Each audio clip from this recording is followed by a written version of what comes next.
Hey guys, this is Sean aka Tiger Mask coming at you with another Diablo 3 video. Tonight is a non-crazy build. It is a pretty standard build. It's actually one of the top of the month for Monk on the DiabloFans.com website. It's a Season 9 Inna's Exploding Palm Greater Rift 95 plus 97 in Asia um, build brought to us by Angry Roleplayer. Let's see. He does have a video up if you want to see the Greater Rift 96 clear. Apparently he's also hit 97. Since I am Scrub, I wanted to show you guys what it looks like when you're just kind of getting into this sort of build. He also has a guide on how to play this build. Um, Essentially what you want to do is run around, gather mobs up with implosions, drag elites into density, and then during lightning rotation start applying exploding palm on weak mobs, obviously, and then build the simulation stacks and keep them up as much as you can during physical rotation. Be sure to have Mystic Ally skill ready to pop when cold rotation kicks in. As soon as cold starts rolling, pop Mystic Ally, and then everything explodes. And then just keep moving around. You need as much area damage as possible to maximize both Mystic Ally and EP Explosions damage. You do not need a lot of CDR. Just pop Mystic Ally in time. So we're watching for cold on that one right there, basically. Da, da, da, da.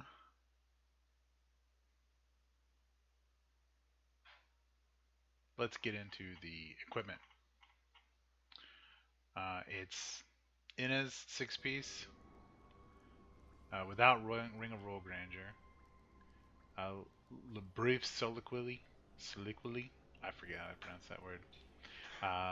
Cyclone Strike reduces damage taken for 5 seconds. Bindings of the Lesser Guard is what I'm wearing because of my cube. I'm rocking Gundo gear. Cruise Boots is on, so obviously it's an ally build. We have the Pain Enhancer gem, Bane of the Stricken, Bane of the Trapped. Now I will link the build in my video so you guys can see it and you can see the creator actually playing this build as well. He has a video up there and I highly recommend you watch it. It is on the Asia server. It appears to be Korean. Um, Pretty interesting build.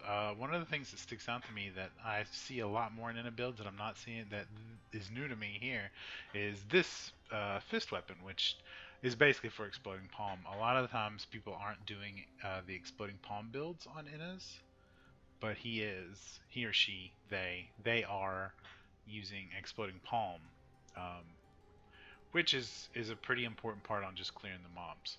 So I just finished a 65 run. That took a little bit longer than I wanted it to. So I'm going to go back down to 60 and kind of show you how it works there. And hopefully I won't completely screw this up. But, you want to get in, pull in a bunch of mobs. And then what I do is I sort of just start popping exploding palm and everything. And then boom, there it goes.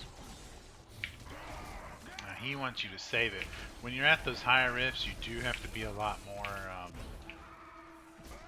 particular, especially when you're using the Convention of Elements ring, because the damage buff alone from that is much more important than just having stuff on cooldown. As you see, I pushed that on cold, and that actually got me quite a bit of damage. Again, I'm on 60, so it's not like I'm pushing anything difficult here. I don't have any augments in my gear yet. I barely have that many ancients, so it's not like I am tip-top in this build. I am playing this on non-seasonal just because that's where my gear is. We're just going to keep going through this. Obviously, the main thing is to kind of stay out of the way. Keep your Cyclone Strike up, watch your cooldown on that. The one thing I've noticed about this build, and I think it's just because I'm so much used to playing the lower Greater Rifts, just to grind out gem level ups for different builds that I want to show off, is that I expect the mobs to go down a lot quicker. And up in these higher level ones, and of course this isn't high for a lot of people, this is actually pretty low for a lot. For me, 60 and above, usually 70 is my top end. This is quite a lot of HP for me to try to deal with. This Juggernaut affix just ruins my day. So let's go ahead and start trying to stick Exploding Palm on everything.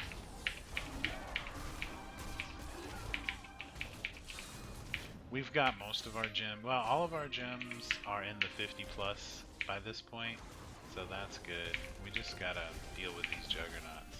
I'm gonna pop a couple more. There's that guy going. So 60's not too big a deal, but man, where do we need to go? What I've also been doing in this build is sort of just pulling a bunch of stuff in. If it's not, you know, an elite pack or something like that, I'll pull a bunch of stuff in, apply Exploding Palm, and then just walk away. For a lot of the low-level groups, the Mystic Allies will handle it, and they'll explode on their own. Like that, I can just leave it. I mean, it's similar to any other Exploding Palm build. There's not a lot of strangeness in the skills. You know, we've got Mystic Shroud, or Epiphany with Desert Shroud. We're rocking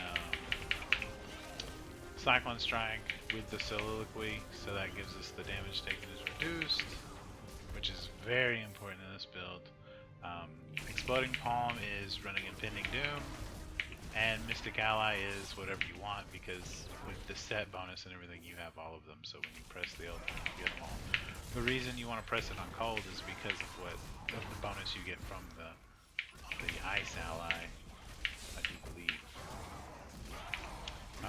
Passives are what you would expect. Seize the Initiative. Beacon of Ytar.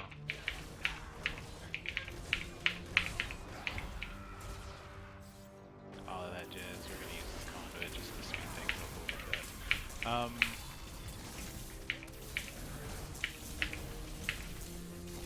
Harmony and near-death experience.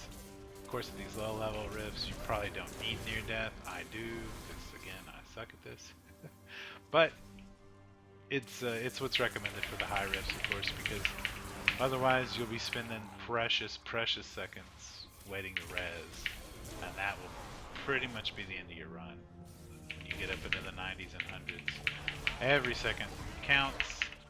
Top of the leaderboards, you know, is hovering right at 14 minutes and something odd seconds right now. So, you know, every second counts to the higher end folks.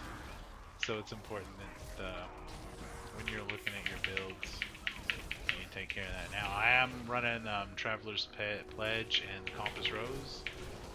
You can do Hellfire Amulet. Give me a second, I will tell you the other ring that you can substitute in.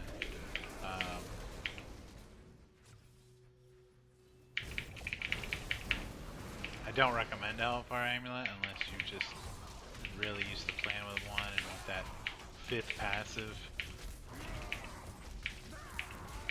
It's not going to help you out very much on this build, but you never know. These, trying to blow up. But yeah, basically we're going in, we're pulling everything in, we're looking for the small weak mobs, and then everything blows up. It's really nice. It's a little different than other pet builds, basically for the pain enhancer, Bane of the Tramp, Bane of the Powerful, Bane of the Stricken and Bane of the Track, sorry. A lot of the older Xena builds used the pet gem to get more damage out of the pets, and that might be making a comeback with the latest PTR patch notes. It looks like the pet damage is getting buffed to 125% above so other than 100, and since we've got 10 out, 10, you know, do that math real quick and then throw on the pet gem that gives them even more damage along with everything that we're doing right now. You know, Cyclone Strike gives them more damage. Pet build is definitely favored by the Diablo 3 developers, as you can see from Witch Doctor for that matter. The Witch Doctor pet build is really fun. Some people still play the Crazy Chicken, and I think that's a fun build too. Anytime you can add a bunch more damage without having to bring in extra players, that's what makes the solos work better, I I think. Obviously, there are people that do this without a pet build. Um, Barbarians, for example, Crusaders. We don't want to stand in that. Let's go ahead and get out of there. And that's done, and that's exploding. So as you can see, we're moving along pretty nicely here at 60. I probably could have raised it a little bit more. I just don't feel that confident yet, and I wanted to get a video out that really shows off the build and not shows off my play skill, because my play skill is clearly poor. I just kind of like to press the buttons. But that's sort of another, I'm thinking about making another video just about why I enjoy playing Diablo. I don't know about a lot of you guys that play the game, but me personally, we're totally getting this. I love to play this game just to veg out. This is I can set and play and not think for a couple hours and just enjoy myself. You know, I can hop on here with some friends, don't stand in the flames. There we go.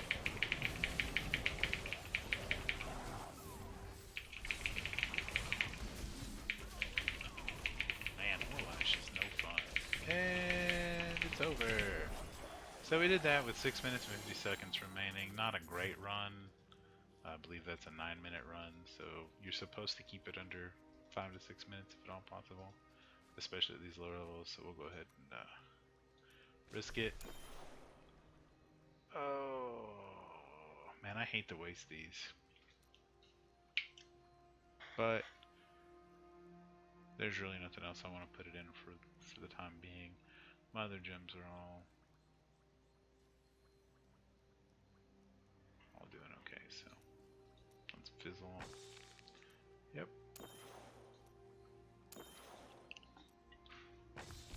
As expected, we'll go back to town.